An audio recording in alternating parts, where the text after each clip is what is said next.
Yeah. Hello.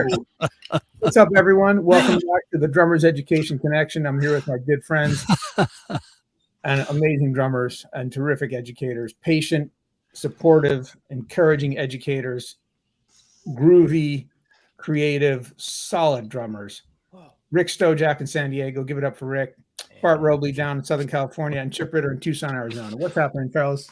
Hello. Howdy, howdy, howdy. What's going on, guys? So great to be back, and so great to have all four of us back. We've been each of us on our own trips and vacations this summer, so it's kind of nice to reconvene and do our thing. Today we're going to talk about cymbals, but before we get there, we want to mention that we have a Patreon page, and Chip's going to put the link in our comments. And if you click on our Patreon page, there's all these cool things you can get: books from us, videos, lessons with us, and any little contribution, a couple bucks here, a couple bucks there, helps us do what we do and provide this great service to our drumming community. So please check that out and support us. We were very grateful for any help you give. $5 means the world to us. Second up, before we get started talking about cymbals, we want to do our little segment on good things, because, you know, the world is an oppressive place, and anytime we can focus on things that are going well for us and that we enjoy in our lives, we're happy to do that. So I will kick it down to Chip. What's going on that's good for you, buddy? Man, everything is good. Everything is good all the time, and all the time everything is good. I've been playing with my church and doing lessons and teaching a whole family on Mondays. I'm teaching a whole family, mom, dad, and 2 sons. And but it's been a challenge, but that's been a good thing for me. And I'm still healing up from my sunburn when I went deep sea fishing with my brother in Pensacola. So things are good out here. I'm having a good time. How about you, Rick? Let's see. I am getting close to finishing up volume 4 of my How to Build a Drum Groove series, which is a book based on triplet beats, all kinds of triplet beats, 12/8, shuffles, swing feel, broken up triplets, some hip hop. And so I'm excited about that, getting some help from a drummer brother in New Jersey, Ron Mortellite, who gave me a bunch of song suggestions to add. So thank you, Ron. And great family note, Gene Hoagland and Laura Christine are recording a video today in LA with Bear McCreary. And Slash is one of the guest guitarists on it. Fun. And in the song, they use my cowbell, man. Yeah, well, not this cowbell, but my cowbell might be in the video with Slash. We'll see. Congrats. Yeah, so funny. That's awesome. Gene's like, hey, man, you got any cowbells? I'm like, yeah, I got like 8.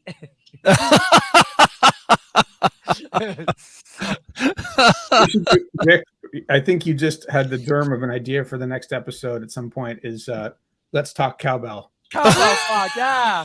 Cowbell talk. I love it. More cowbells, more or less. Yeah. You can never have enough, man. No, seriously, you know what they did, man? Gene said in the recording, he layered cowbell after cowbell after cowbell. It was like, wow. You know, and so many of them are going to be on this album that'll be coming out. I don't know when. Hey, you know what? Remind me to tell you a story, not today, about actual cows with cowbells. How long of a story is it? I mean, you got me intrigued, man. I have a video. I'll let me a video. All right. We're in utter suspense. We were camping. I'll just tell you this: we were camping, and it happened to be next to a cow pasture, and the cows got loose from the cow pasture, and I'll leave it there for now. Bart, what's going on for you, man? Well, I grew up on a cattle ranch, and I had a cow with a cowbell, and that's about all I got. You know?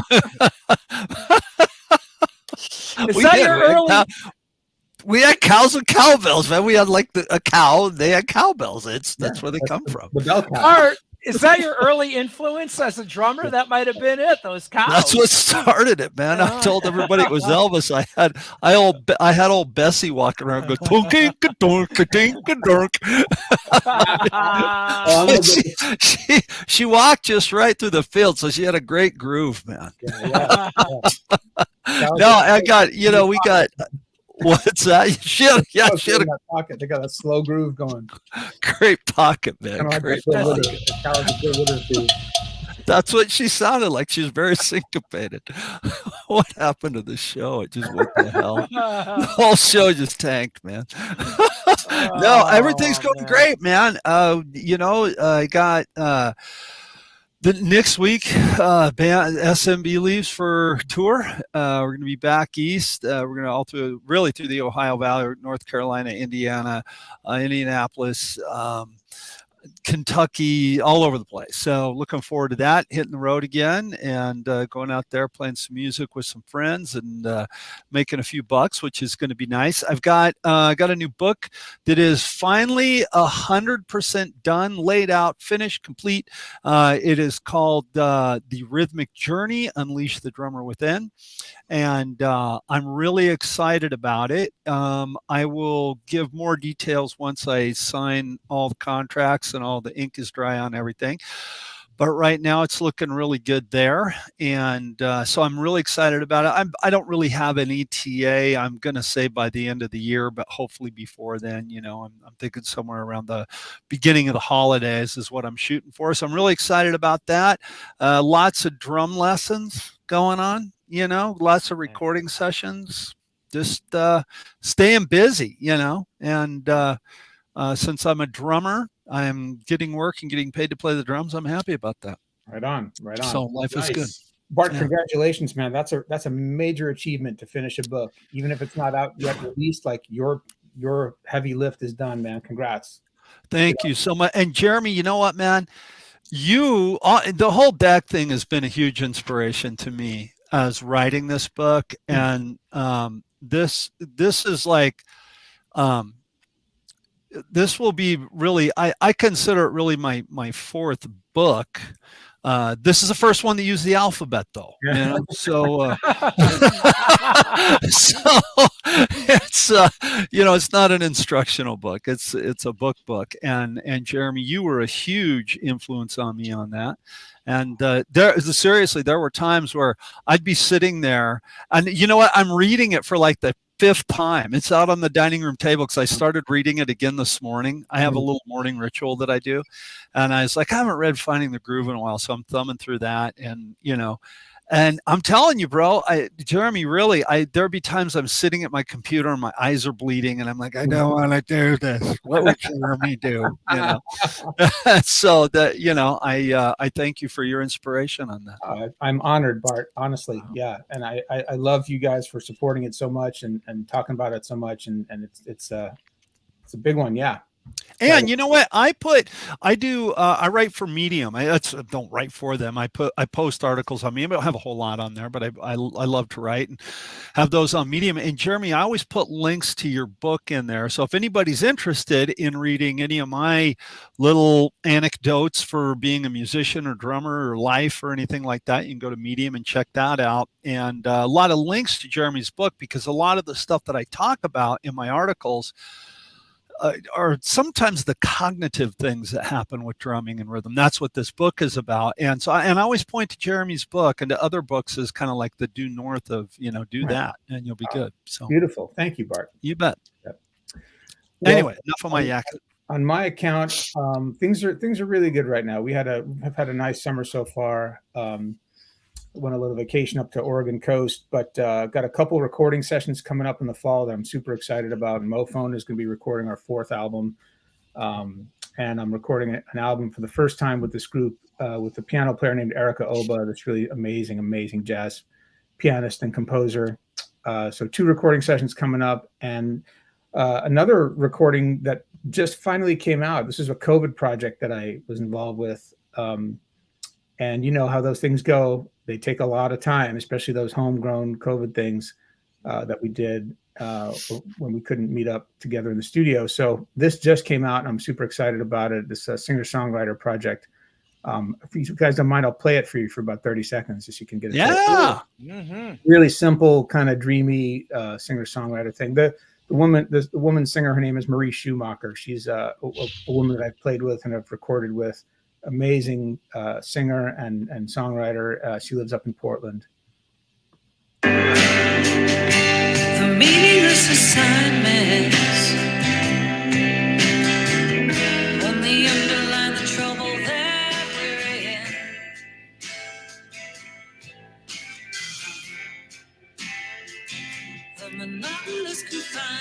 man. Oh, trace the safety for the sanity within.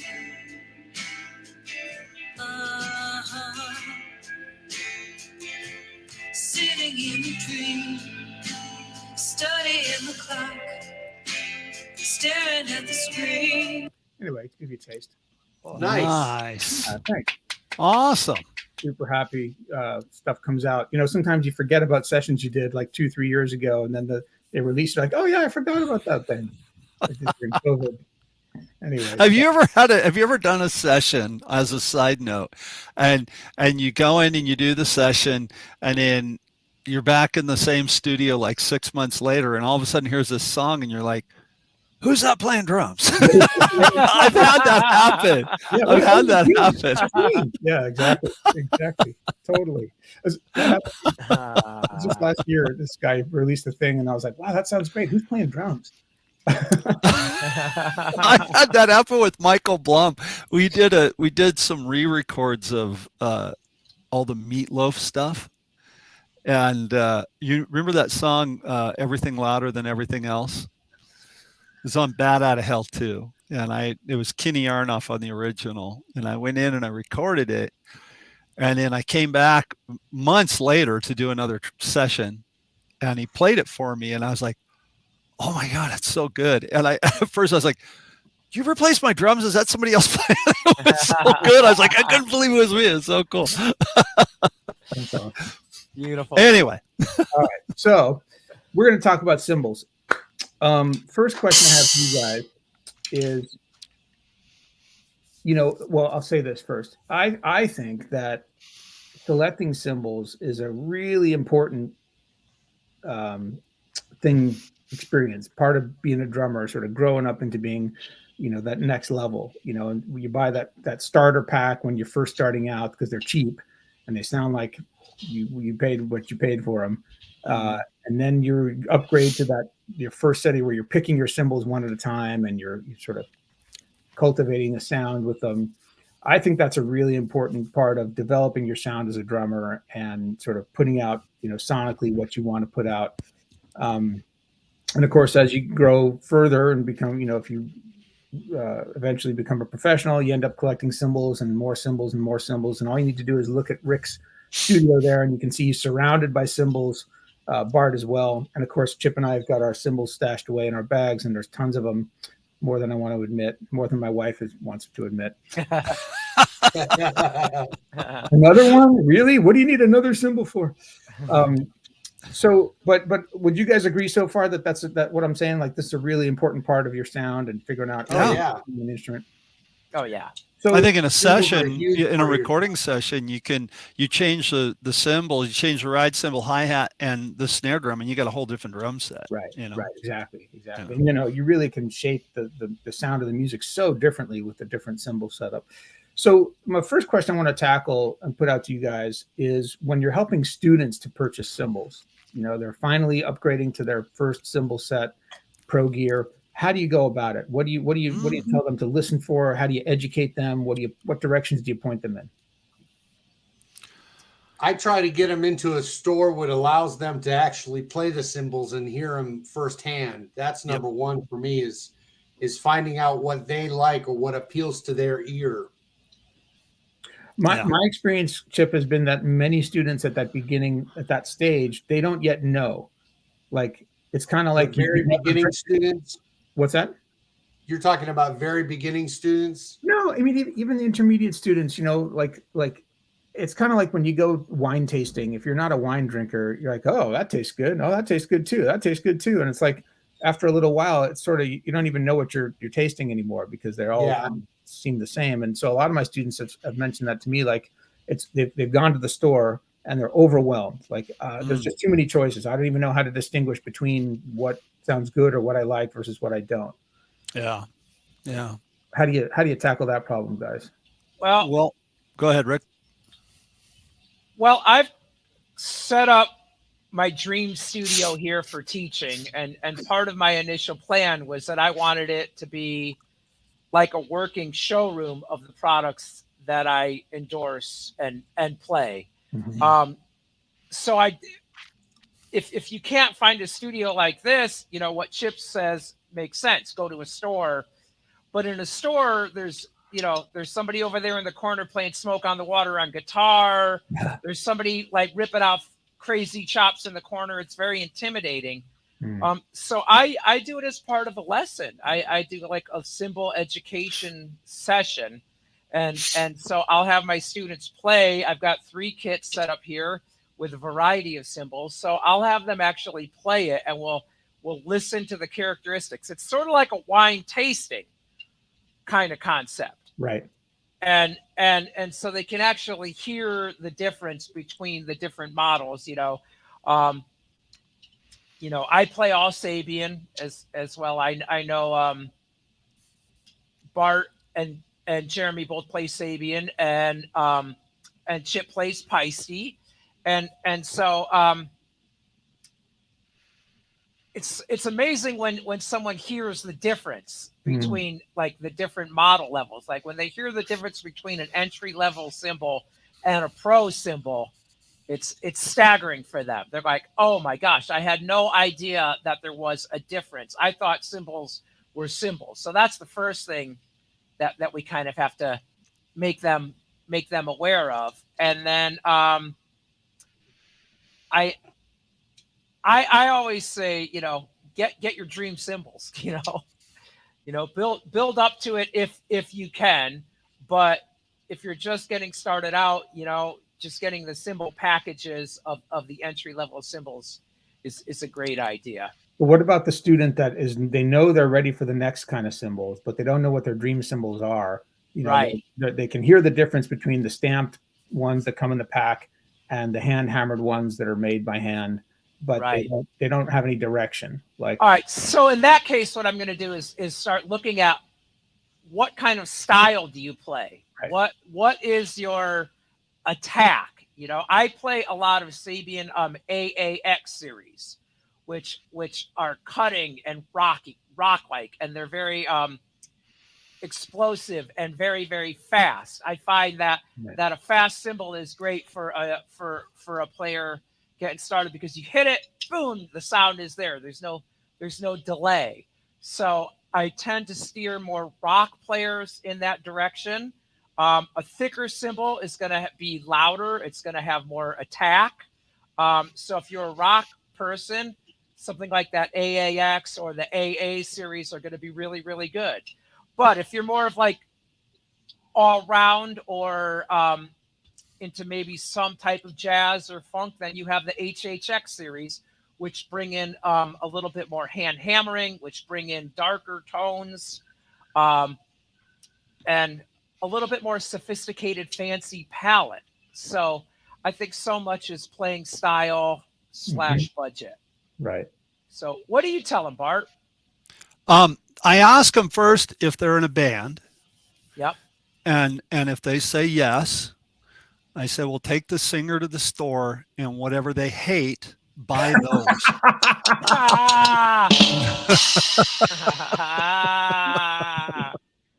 No, I have to, I'm going to echo a little bit of everything that you guys have said. I too have, I've all these great cymbals here. I've been on the Sabian endorsement roster since 2015. And I'm very blessed to have all these beautiful instruments at my disposal, and I have a whole bag of them down here that I can talk about in a little bit, like as we all do.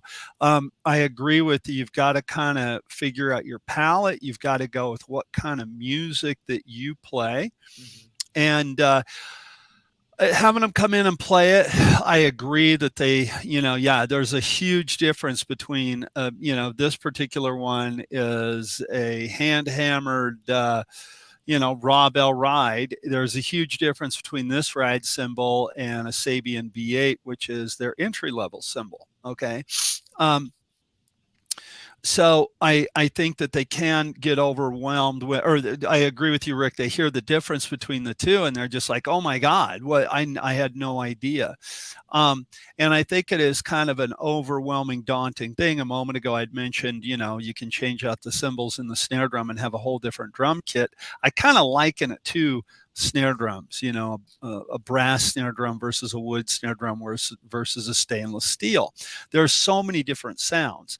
And at first, Jeremy, again, echoing what you said, you don't know what you want. So I think if it's a young kid, a young kid, and the parents don't want to spend the lot of money, and or if they're on a tight budget or a budget, I definitely steer them towards a Sabian B8s. I've used the B8s on pro gigs where I've been backline, and I show up and I'm like, well, they're entry-level cymbals, but I'm glad they're Sabians and not brand X, because some of the other entry-level cymbals don't sound so good. But the Sabian B8s sound really good.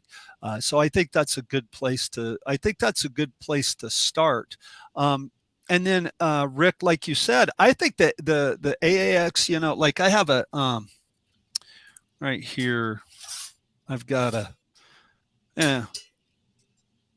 thin crash, and you know what? This is just a fantastic all around crash cymbal. The difference between this and my Dave Weckl Evolution crash is way different, but I would use either one of them. And here in this recording studio, depending on what I'm going for, when you're a young kid, you don't know, or just new, you don't know. Right. So I say, go for your dream cymbals, but at the same time, if you don't know what they are, buy some that'll get you through just about anything. Doesn't matter what brand you go with, get whatever will get you through everything. Yeah. And then also, and this is just an opinion, because there are some great websites out there where you can hear the cymbals and they sound good, but go to the store and hit the cymbals. Chip is 100% correct. Go hit the cymbals, and I agree, it can be intimidating, but don't worry what other people think. Go. You're going to spend your money and play and buy cymbals. Go play them, hit them. Yes, I like that. No, I don't like that. Start to form your opinion that way. Yeah, that's a good one. I like that a lot. One of the things I recommend to my students that are thinking about, investing in a cymbal set purchase is to start to pay more attention to the cymbals that they hear. So when they go to see live shows, if you happen to notice cymbals that you really like the sound of, peek in between sets at what cymbals those are, or talk to the drummer about them. They'll be happy to talk to them about it. If you listen to recordings that you like and oh man, I love the sound on those Boston records, go look up online. I'm sure you can find everywhere what cymbals people were playing on what records. Sometimes it's actually listed in the liner notes. So just start to pay attention and like you're saying, start to get a sense of what you do like and what you don't like. It's pretty easy for me to kind of weed out a whole bunch of stuff pretty quickly. Like, oh, that's definitely not the sound I'm looking for. It's easier to tell what I don't want at the beginning than what I do want. I think, from the beginner's mindset or whatever. And then when you start to narrow it down, then you can, you start to have a sense of the brand you like, or maybe the series within a couple of brands that you can compare. You narrow it down to 3 or 4 options. And then, what's a great idea? Bring your teacher in. Like, have your teacher advise you on, do these cymbals sound good together? Is this a good match? Are these good for the styles of music that I want to play? Are these kind of good all-purpose, working person cymbals that are going to get me through a range of different stuff if I'm playing different kinds of music, or I don't yet know exactly what kind I want to play? I've had some students make the mistake without my guidance, sort of impulsively buying a cymbal that's a very niche-y kind of cymbal. It's like really super duper dark, and like, oh man, you're just gonna have very limited usage for that.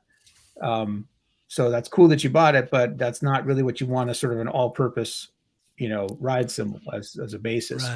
Right. I've had students buy with their eyes, not their ears. Yeah, right. Oh yeah.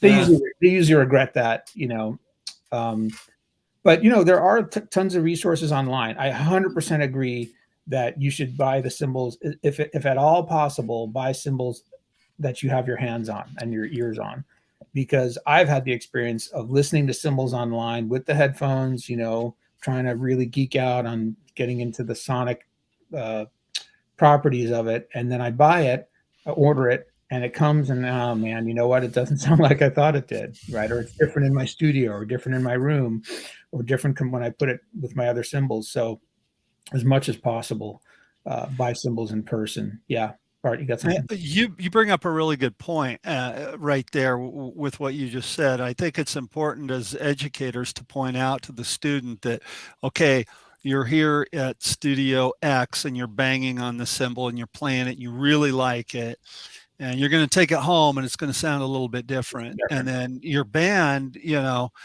Blood Sausage has its first gig next week, and you're going to be playing outside, Right. and it's going to sound really different. Right. So I think as educators, we're kind of obligated to our students to tell them, hey, this is a great sounding cymbal. Just be prepared that it's going to sound a little bit different in different situations, because I've had students say that to me before. Man, I bought the cymbal, I loved it at the store, and I got it home, and just, man, it didn't do what I wanted it to do. Good point. Yeah. Good point. Yeah. And also that cymbals actually, the sonic properties of them can change a little bit over time. Cymbals can break in and they start clean versus dirty. Yeah. Right. Yeah. As the dirt collects in the grooves, a lot of jazz drummers actually prefer cymbals that are already oxidized a little bit and they've got that grime in there and it sort of warms up the sound. And some of them will never touch those brand new cymbals that are much brighter and have more attack. So, just change. Just that's another thing to be aware of, that the sound can change, certainly depending on the acoustic context that you're in. That'll be very dramatic. But even also over time, cymbals can sort of break in and warm up a little bit. Yeah, Rick? Yeah, I wanted to just say a shout out to Jim Royal, who's watching us. He said, metal plates, baby, metal plates. Jim, we'd love to, if you feel like typing, man, we'd love to hear your quick one paragraph version of Jim just said at the drum shop, play them on the drum kit, blend with the bass drum. There you go, Jim Royal. I like that. Yeah, another good piece of advice, because you sit there and you go ting ting ting ting ting ting ting ting ting, and you're in the cymbal room trying them all out one at a time, but it sounds different when it's on a kit. What does it sound like when you hit that bass from underneath it? What do you hear when it blends like that? So that's an excellent piece of advice. That's great. Yeah, kick with crash and snare. I like your snare and crash blended as well. Now hit that crash without anything. How was the bass drum?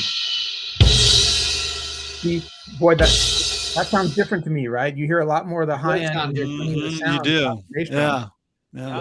Very interesting. By the way, Bart, Blood Sausage plays Sabian AAX.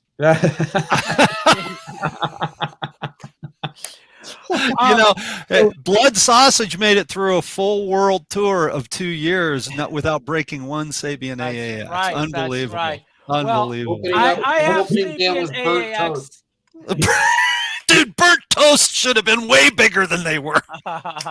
So one other thing I'd like to point out, as much as we all we endorse cymbal companies and enjoy the support we get from them and get all into the lines and models they have, there's absolutely nothing wrong with mixing brands. A lot of people have that question. Can I buy one Sabian, one Zildjian, one Paiste, and one Istanbul? Of course you can. These are just metal things that you can hit, right? Yeah.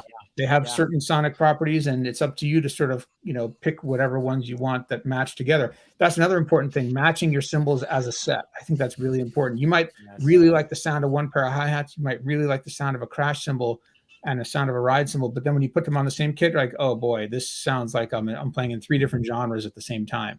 Yeah. So thinking about matching your cymbals, one of the recommendations I give to my students when they're looking for one, some of them will buy a whole set at a time. Other times they'll buy one at a time, right? I'm going to get my hi-hats first.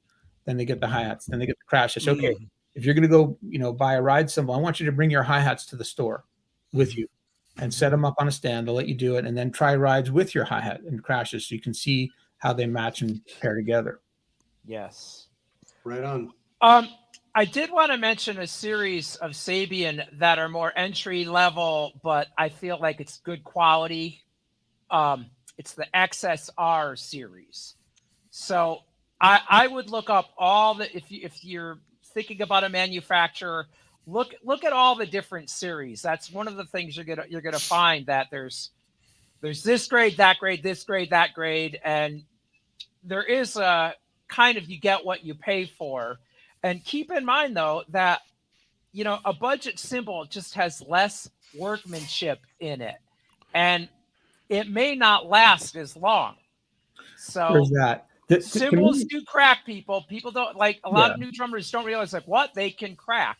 And Oh, yeah. and a cymbal is just as loud as it is loud. So watch the size sticks that you're using. If you're using these big baseball bat sticks, and forcing the cymbal, actually it's forcing the cymbal to get more volume than it will actually make, then in time it will break, it will crack. So Good point. Good point. That's part of knowing your style. Yeah.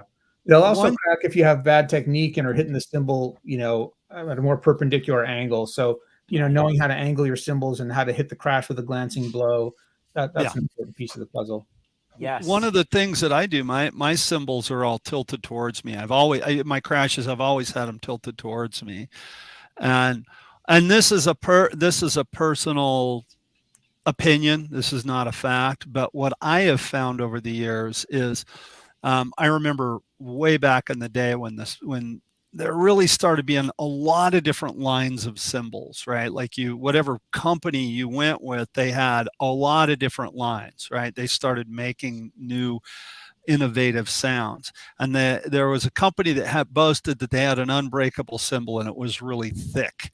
And I find that the cymbals that are really thick break way easier, because it's like playing a manhole cover. You start beating on the thing, and instead of like a cymbal that might crack or tear, they get a big chunk that comes out of them. I think they're more rigid, and again, that's just a personal preference, or a personal opinion, not a fact.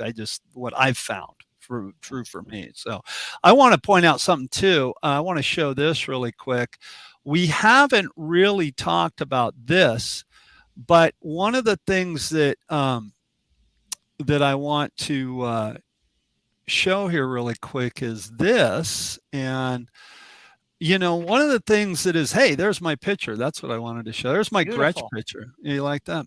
Beautiful. What I wanted to show was my couple of different things here. So I've got, for practicing, okay, one of the things that we haven't talked about here yet is the quiet tone cymbals, and most of the companies are making these. These are fantastic for students out there that might live in an apartment, or they might live someplace where they can't be really loud. This is the Sabian quiet tone right there. So, whoops, we got this versus this. All right, I mean, it's couple of crash cymbals there, but it's night and day, the difference in the sound, and so again, this is talking about practicing and whatnot, and that's a whole nother subject. But I would be remiss as an educator if I didn't bring it up, because I do get parents all the time, oh gosh, it's so loud, what can I do? Well, there's a lot of different things you can do. You can buy the pads and whatnot, but I really think that these Sabian quiet tones are just fantastic.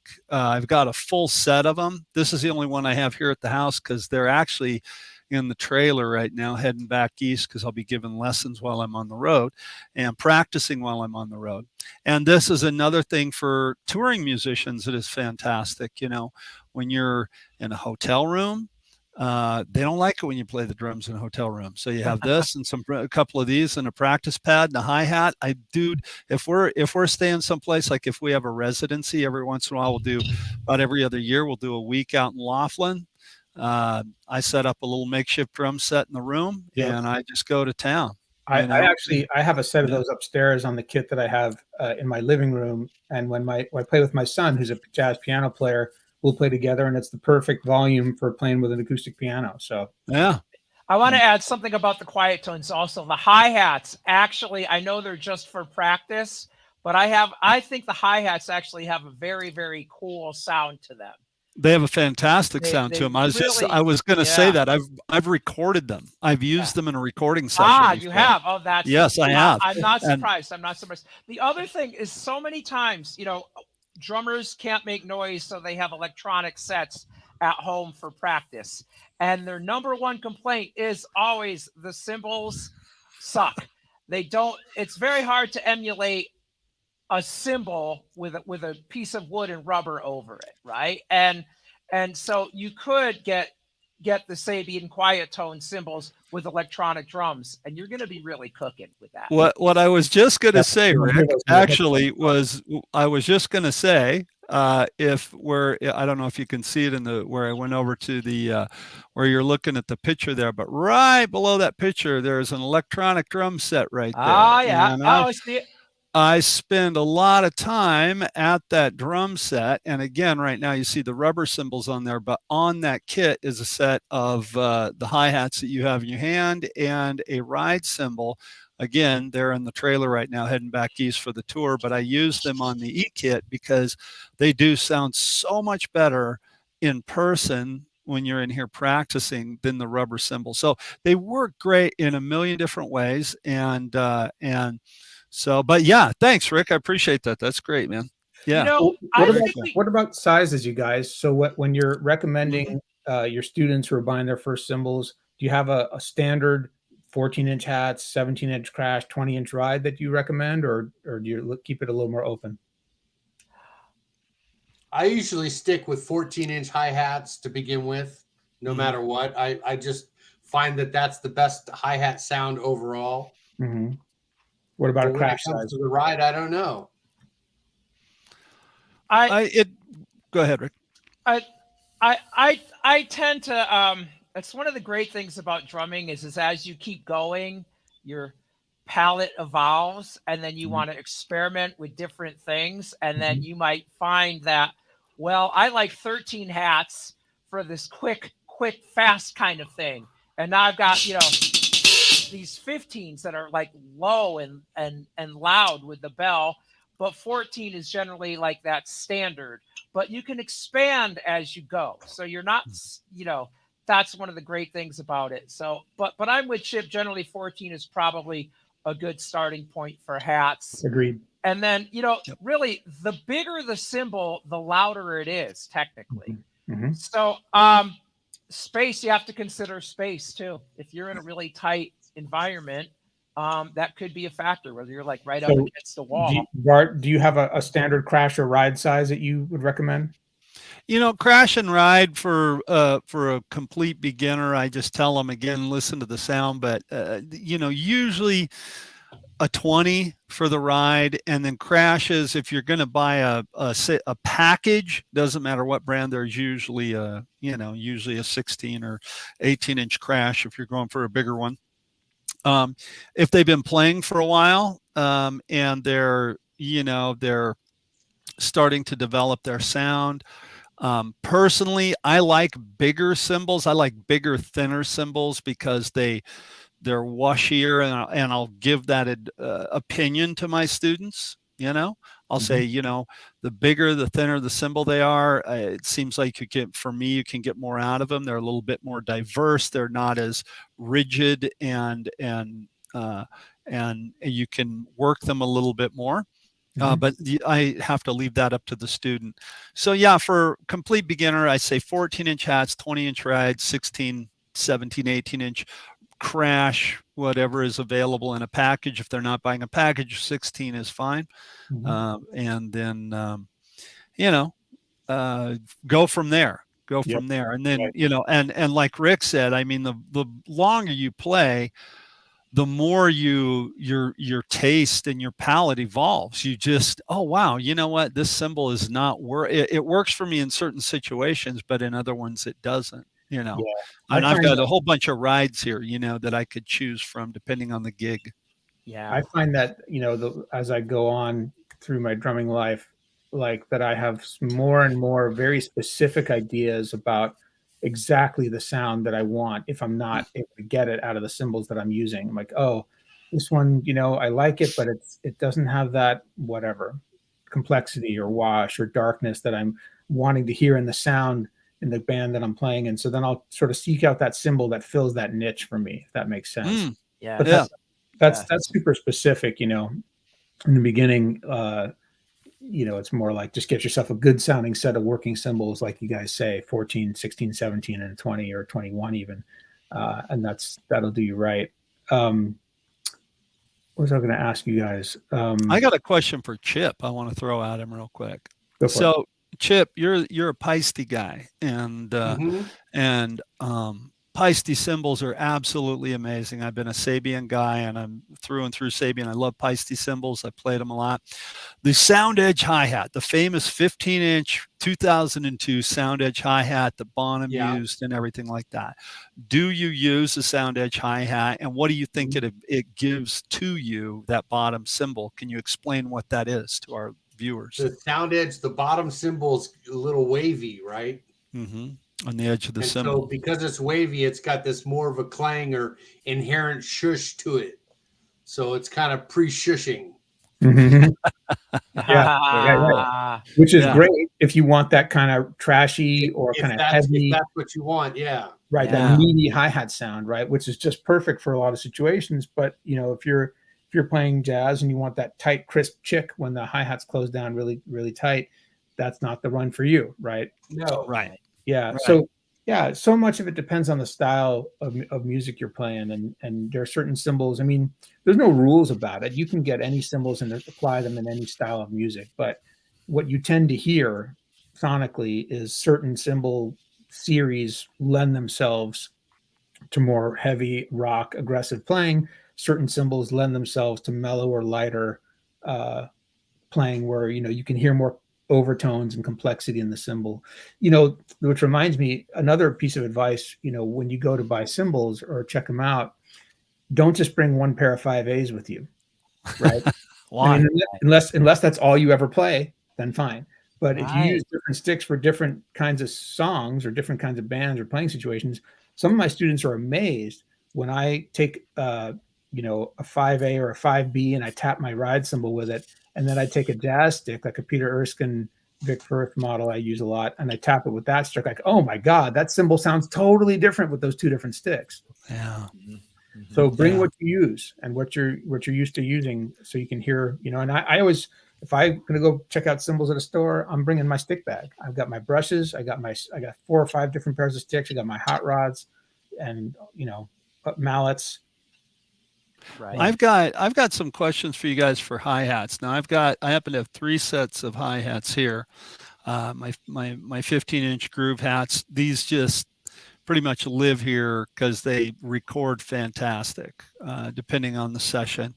My live hi-hats are actually 14s, and I have a groove hi-hat on the bottom and a hammered quick bell on the on the bottom is the hammered quick bell, and it has 2 holes in the bell, much like the old Zildjian quick beats used to be a flat cymbal. They still are a flat cymbal with 4 holes in them to release the air out.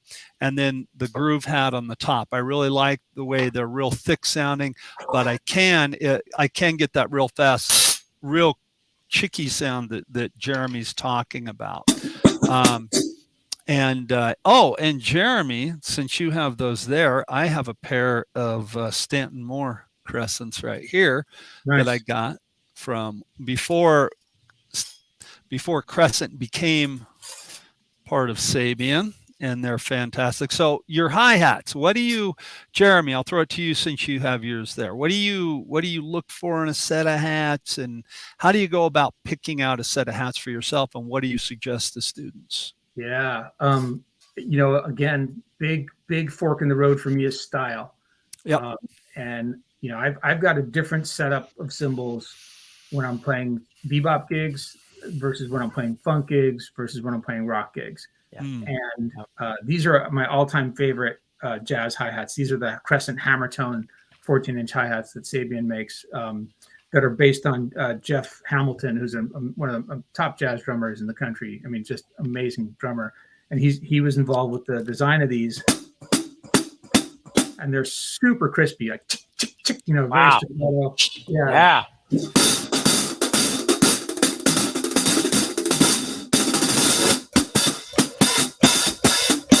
they splash really nicely. So for me, that's one of the most important things for jazz hi-hats is that sound when you close them.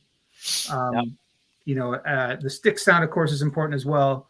But especially because, you're swinging on the ride most of the time and you want to hear that snappy, crispy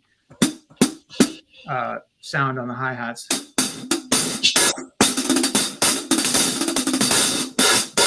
So those are my, for jazz, that's my main consideration. When I'm playing rock, it's a lot more, or other styles, a lot more about the stick sound on the hi-hat and the different amounts of pressure that I can apply with my foot to produce different sounds, from like super dry to super heavy and wet. So for most of my other playing situations, I use my other all-time favorite pair of hi-hats, which are the Sabian Artisans. Now, these are not like your super ticky rock hats, because that's not the music I tend to play a lot. But they're complex enough, but they have just enough attack for me to be kind of like great all-purpose cymbals for blues and funk and singer-songwriter stuff. And so you can hear the difference between much easier, like kind of ballsier and throatier.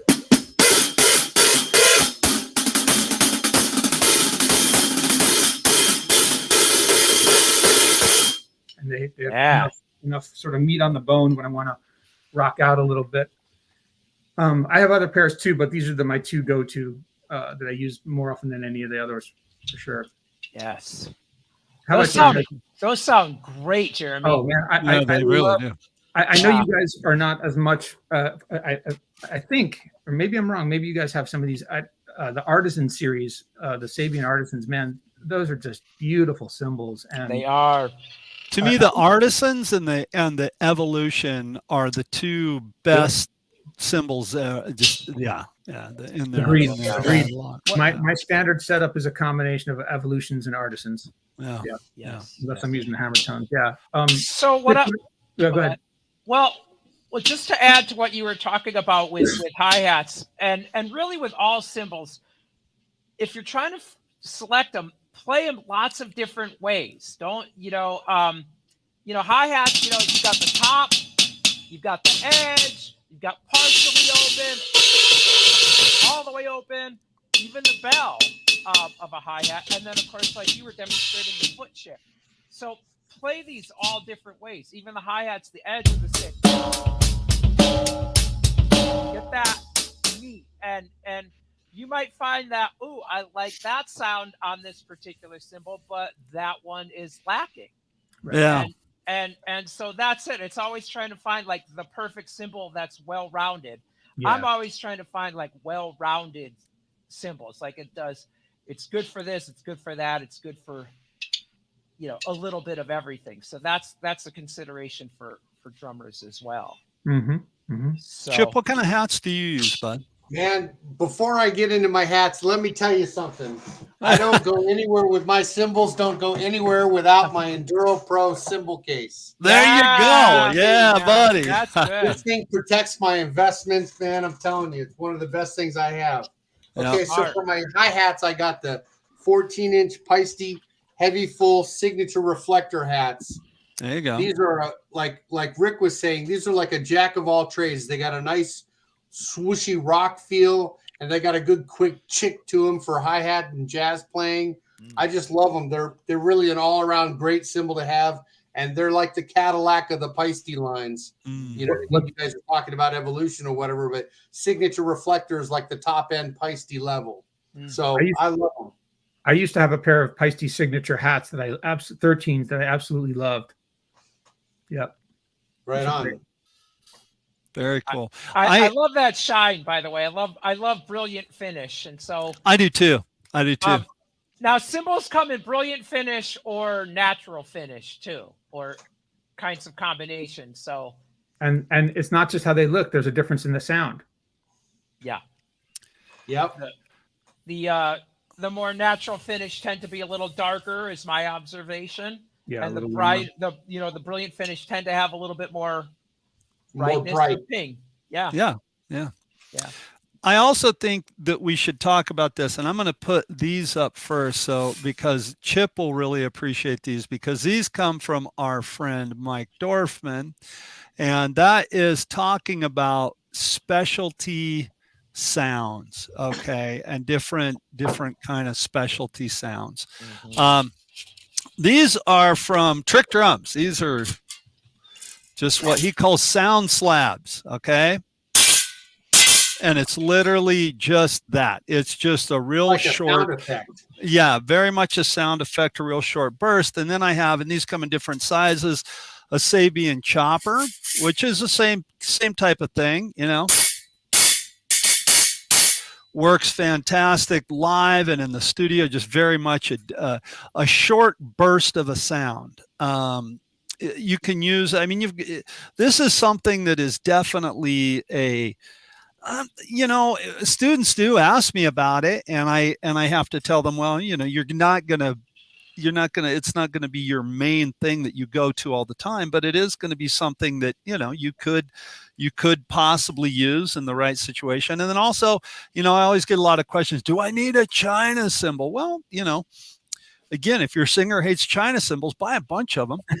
But yeah, but no, I'm joking. You know, some people don't like Chinas, you know, but they are very much you know, it's a very specific sound for a very, you know, specific thing. And so there's a little 12-inch Samian China. So I think specialty cymbals are something that we, you know, I know I get questions about every once in a while. I don't know about you guys. And so I'm going to throw it to you. If you do get questions about specialty cymbals, what do you say? And what are the questions? Because I do get them about like the choppers and the sound slabs and stuff like that, especially if one of my students comes and sees a gig. They're like, whoa, what was that? Where, you know, what did you know, where'd you get that? Yeah. I get those questions all the time. You know, if we're a student and I are like jamming on a song together, I'm very apt to go up to my my Sabian stackers, these guys, which those are in the family of that of that chopper that you were playing. They've got that kind of white noise. They're great for quick action, little staccato kind of patterns, but they also sort of resemble a hand clap. So that's one of the things that I've some of my drummers who are playing in cover bands and they need a hand clap sound and they don't want to go off to bringing electronics with them. Well,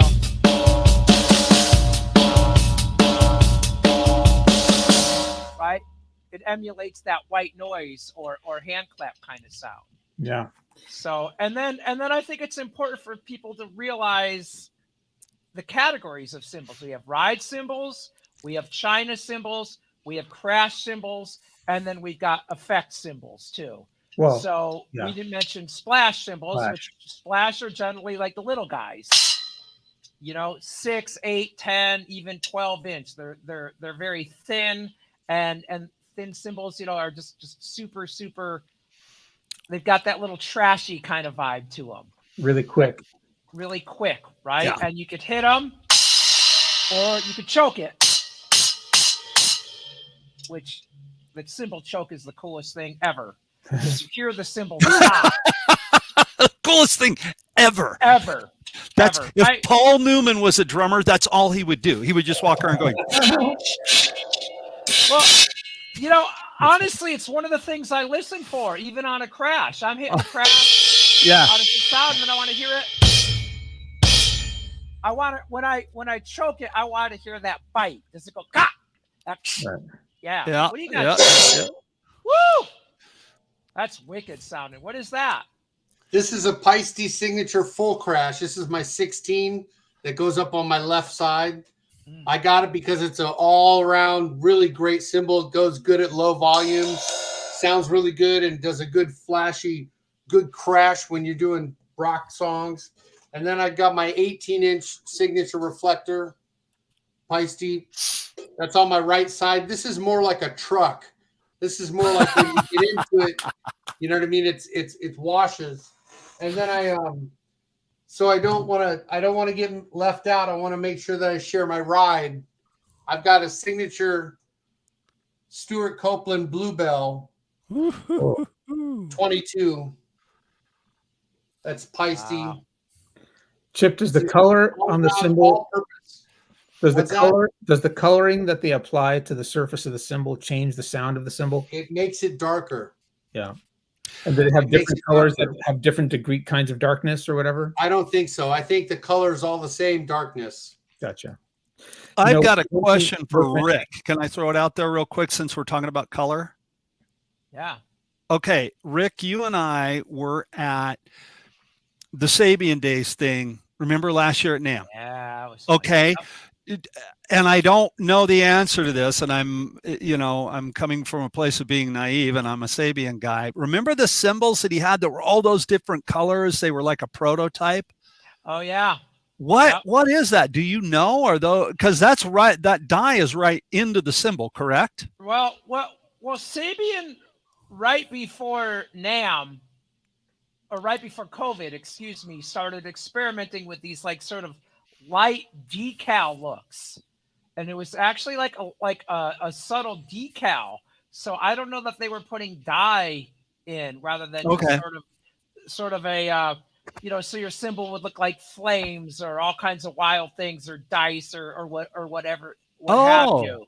And so okay. they introduced that at the NAMM right before COVID, and I played a couple and they sounded great. They were definitely a little darker. I don't think they had as much sustain.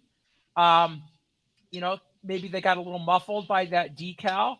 But I think after COVID they kind of just put it on the back burner. I haven't Okay. seen them really pumping it too much. So Well, Chip, they've been making the Peisty color sounds for quite some time, haven't they? Oh yeah, I mean, they for years and reintroduced years. About 4 years ago, they reintroduced the whole Color Sound 900 series. And they are darker, you say then?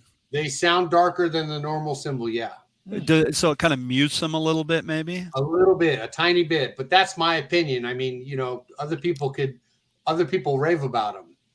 well, and Oh, that yeah, might be a no. thing you want. You might want it a little darker. You might or want that. muted, Yeah, yes. I'm just curious. Yeah, I mean, that's awesome, man.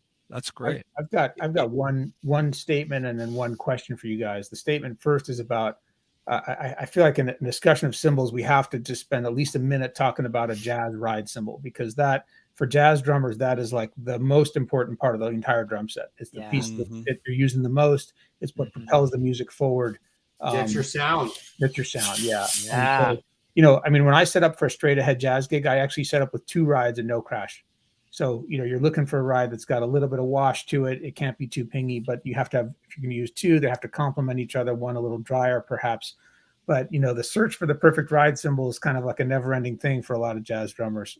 Mm. Yeah. So, that this just want to throw that out there. You're not alone if you're having trouble searching for your perfect ride cymbal. Yeah.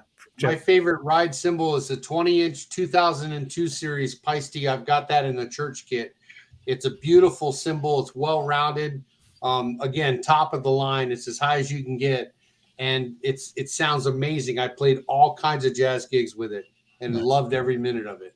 Beautiful. Cool. Yeah. I want to talk about for my Sabian 21-inch groove ride. And I think it's probably the best cymbal that they've ever made, going back to the versatility.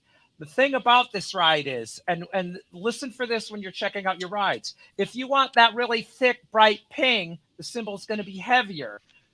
Well, that's great for cutting through, maybe a rock gig, but you're not, if the ride is too thick, you can't crash on it at all, Mhm. right? It's just going to be too much like an anvil. So I found this ride.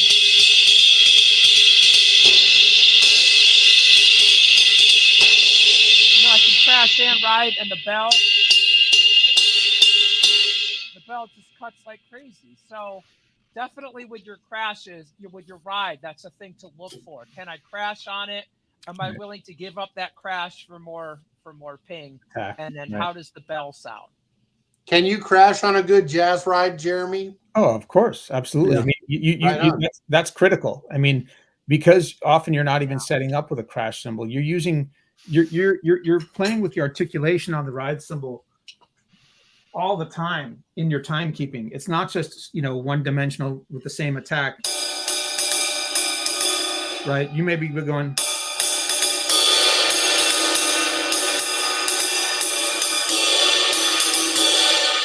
where That's very crashy. in the context of your timekeeping, you're often accenting, and hitting kicks with just a slight, changing of the angle of the stick. So instead of hitting it with the tip, you're hitting with the shoulder. Yeah. Essentially sort of a really light crashing. And that's, part and parcel of playing jazz ride cymbal. So yeah, that's really, really important, is to have a cymbal that's got a nice wash, that's not too aggressive. Yeah. Nice. That's great. This one right here. Yeah, this right here is, again, the Crescent was its own line. It was Bosphorus and became Crescent, and then went on to be Sabian. And this is a Crescent Stanton Moore wide ride. And it's very dry, and it's fantastic for jazz. Oh, that's nice. And it's you can definitely crash on it. Yeah. It's a fantastic cymbal, and again, very dry. And I think that most people that are playing, most jazz drummers, Jeremy, you mentioned the Stanton Moore. I'm sorry, the Jeff Hamilton series. I had one of those Hamilton Crescents, the rides. It was a 21. This is a 22. Fantastic cymbal. And they're and correct me if I'm wrong, but most of the people I know that play jazz, they want a real dry thing going on. No, maybe I'm wrong.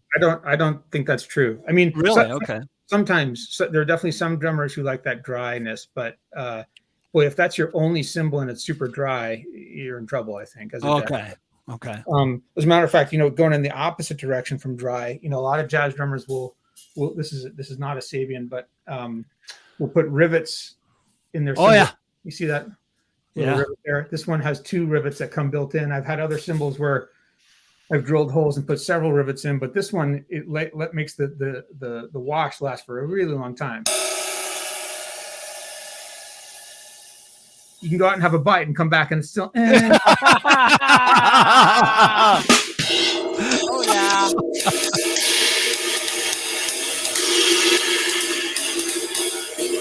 Yeah. That's going to fill out all that white noise space that sustains for a really long time, which has that kind of old school, jazz club, not dry at all, right? Yeah. Can you guys see this guy? This is an effect cymbal from Sabian. It's called the Alien Disc, and it's like 10 inches, and it's thick, and it's got rivets. Oh yeah.